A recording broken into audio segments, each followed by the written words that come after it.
Hey everyone, this is Ryan Mitchell from thetinylife.com. I wanted to do a video on my guide to learning, how to learn almost anything.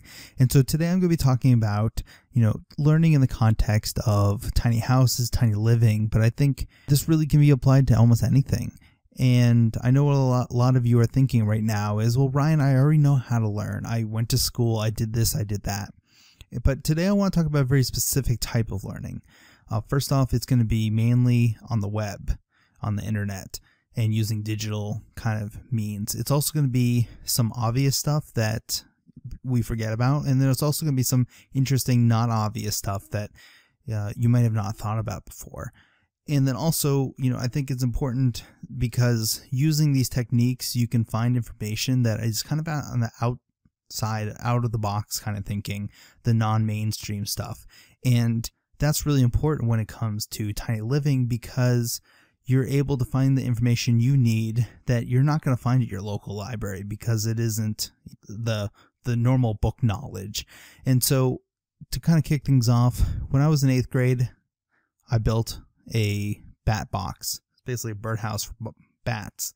But that was pretty much the extent of my formal training when it came to building. And when I, was approaching my 30s, I decided that I wanted to build a tiny house. And so to go from a bat house to building a tiny house was obviously a huge leap. And this is my tiny house, obviously still in progress at the time of this video. But, it's a huge leap. I didn't have any, people that I could turn to that were builders or contractors. I really had no experience. At the time, I was, your typical white collar worker that worked in a cubicle. I didn't really have much business building a house. And so obviously you can see in the picture here, I got pretty far and learned a lot, and the learning curve was steep, but I was able to do it. And so I wanted to talk about some of the ways that I learned how to learn and then to find the information that I used to build this house.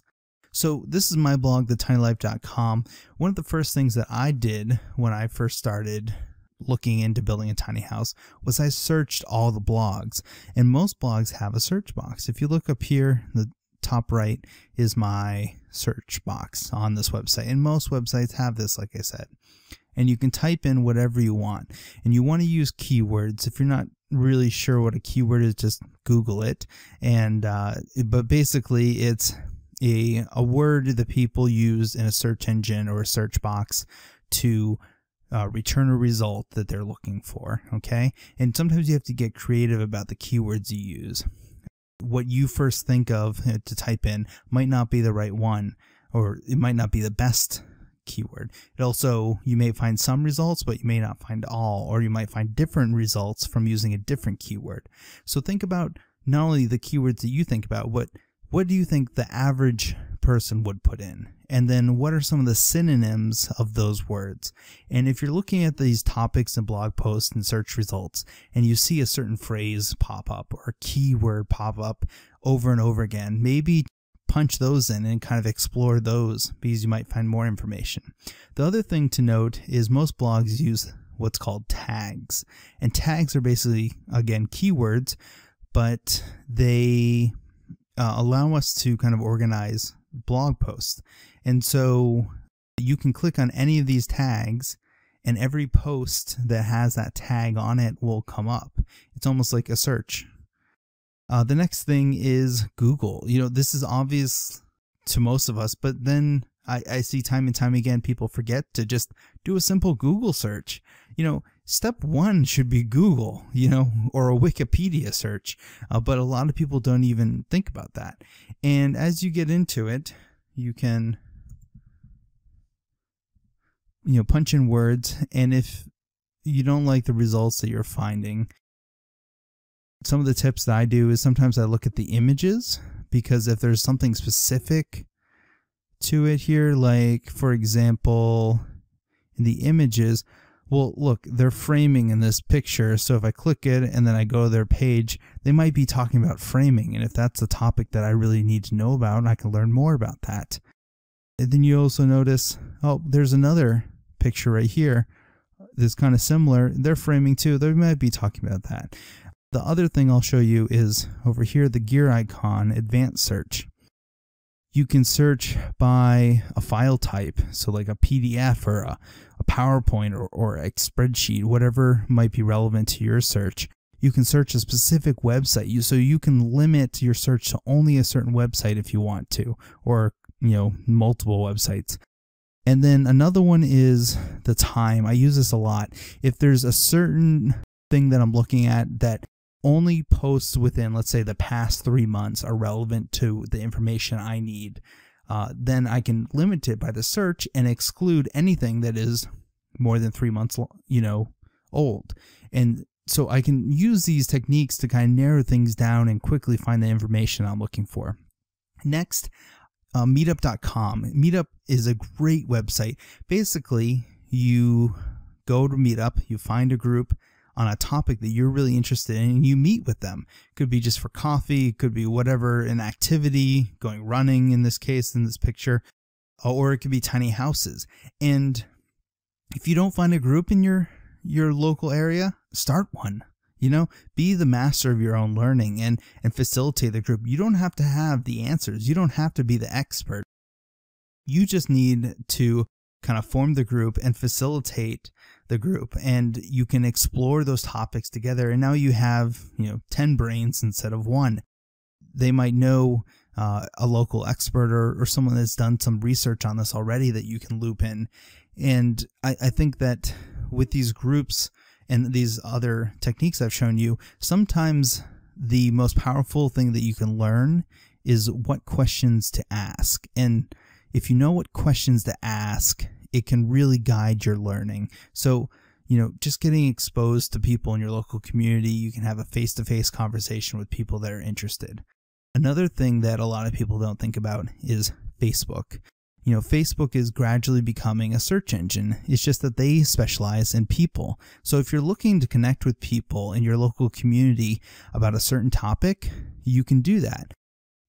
And they have some search operandums that you can punch into. So in this case, I can type in people who live in Charlotte, North Carolina, which is where I live, and who like dogs. So basically I'm saying I want to know everyone that lives in Charlotte who likes dogs. And it doesn't just have to be dogs, it could be anything. But instantly you have a list of people here that like dogs in your area, in your community, that you can connect with.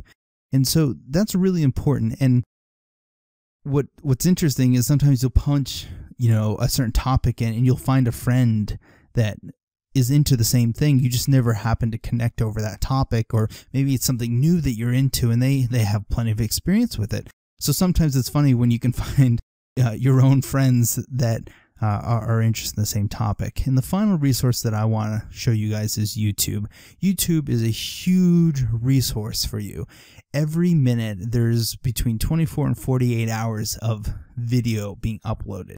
The number of videos on YouTube is staggering. And while admittedly a lot of those videos are, kitten videos or, silly videos, prank videos, whatever it is, there's also a lot of really good high quality videos on here that can show you how to do things or how to learn about things or talk about topics and give viewpoints on things.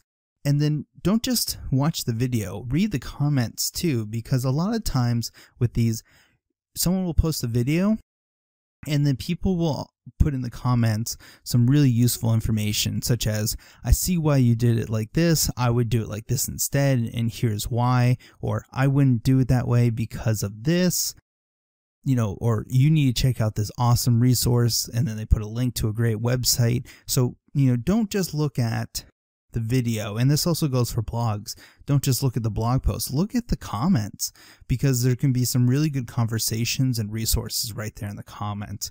So again, whether it's building a tiny house or any other kind of new thing that you want to learn, search the blogs, use the tags, learn to leverage Google and the advanced search and different things there.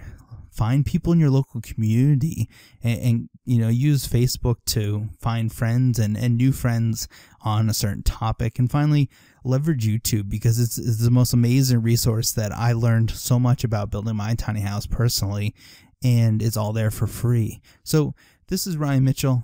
This has been my guide to learning how you can learn almost anything.